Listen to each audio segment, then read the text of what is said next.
New York City to repay $5.3 million in hurricane relief fraud. New York City will return $5.3 million, £4 million, to the U.S. government after admitting in a settlement to fraudulently billing damage charges after Hurricane Sandy. Wednesday's settlement states that the city falsely claimed a number of Department of Transportation vehicles were damaged by the 2012 storm. Many of the vehicles had in fact been out of commission long before Sandy. City officials acknowledged they signed off on the claims without actually inspecting the vehicles. U.S. Attorney Geoffrey Berman emphasized the government would always take decisive enforcement action to protect the federal emergency management agencies, FEMA, money from fraud, waste and abuse. When people lie to FEMA about the cause of property damage in order to reap a windfall, it compromises FEMA's ability to provide financial assistance to legitimate disaster victims in desperate need. The New York City Department of Transportation, NYCDOT, had obtained the millions of dollars in FEMA funds after claiming 132 vehicles were seriously damaged by the 29th of October, 2012 storm.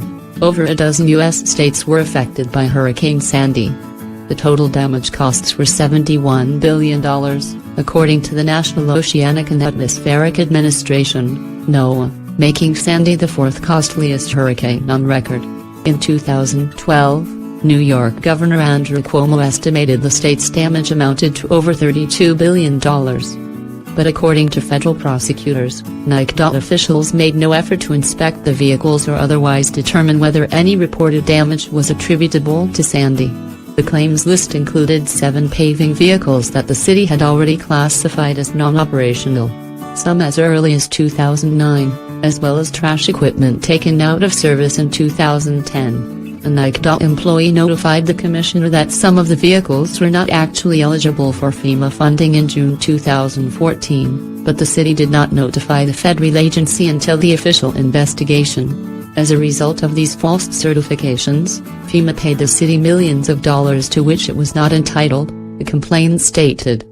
The NYCDOT deputy commissioner who signed off on these fake claims lacked personal knowledge about the vehicles sufficient to make a certification about how and when they were damaged, the government found. The commissioner also did not personally undertake or direct others to undertake any investigation of the vehicles prior to signing the certification, and the city government failed to review any of the vehicle claims before submitting them to FEMA. The city also failed to provide any training to employees responsible for submitting these claims on how the FEMA program worked.